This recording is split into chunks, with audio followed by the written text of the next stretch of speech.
నమస్తే అన్న. ఎలా ఉంది కూటమి ప్రభుత్వం వచ్చినాక రాష్ట్రంలో ఎలా అనిపిస్తుంది? అన్న, ఈ ప్రభుత్వం వచ్చిన తర్వాత ఆటోలకు డబ్బులు వేయలేదు.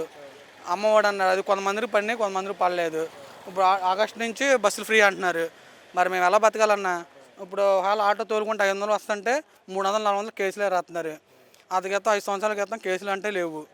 రోడ్ల మీద బాగానే తిరిగాం. ఇప్పుడు ప్రతిరోజు కేసులు రాస్తున్నారు.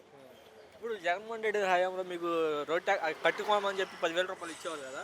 ఇచ్చానన్న, 10,000 వేశారు. మళ్ళీ ఇప్పుడు చంద్రబాబు ప్రభుత్వం ఆగస్టు నుంచి బస్సులు ఫ్రీ అంటున్నారు. మరి మేము ఎలా బతకాలన్నా? పిల్లం పాపలను ఎలా బతికించాలి? బ్రేక్ సంబంధించిన ప్రైవేటీకరణ చేశారంట. అంతకుముందు బ్రేక్ అంటే ఇక్కడ చేసేవాళ్ళు అన్న గుడివాడలో. ఇప్పుడు గుడివాడలో అవ్వట్లేదు.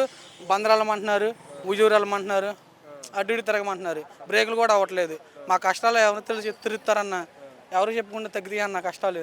రోడ్ ట్యాక్స్ కూడా పెంచారంట. అవునన్నా, పెంచారన్న.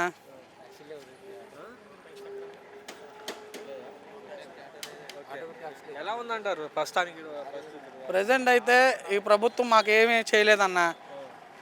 ప్రభుత్వం దయచేసి కొంచెం ఒక అడుగు ముందుకేసి మా ఆటో వాళ్ళని పట్టించుకుంటే మేము ఆర్థికంగా కొంచెం బలంగా ఉంటామన్న. మాకంటూ ఏది చేయలేదన్న ఈ ప్రభుత్వం. జగనే బెస్ట్ అన్న. 10,000 ఇచ్చాడు. ఇప్పుడు మళ్ళీ బస్సులు పెడుతున్నారు చంద్రబాబు నాయుడు. మాకు ₹1 బిల్ల కూడా అవ్వలేదు. ఈ ప్రభుత్వం మమ్మల్ని కొంచెం ఒక అడుగు ముందుకు వచ్చి మాకేమన్నా చేస్తే మేము కొంచెం బాగుంటుందన్న ఆర్థికంగా. ఓకే, ఇప్పుడు మీరు చూస్తున్నారు 10,000 కాకుండా ఇంకా పెంచిస్తా అని చెప్పాడు కదా చంద్రబాబు నాయుడు. మరి అసలు ముందే 10,000 లేవన్నా, ఇంకెక్కడి నుంచి వస్తాయి అన్న? ఈ ముందు 10,000 ఇవ్వమనండి, తర్వాత సంగతి తర్వాత. జగన్ చెప్పింది వేసాడన్న.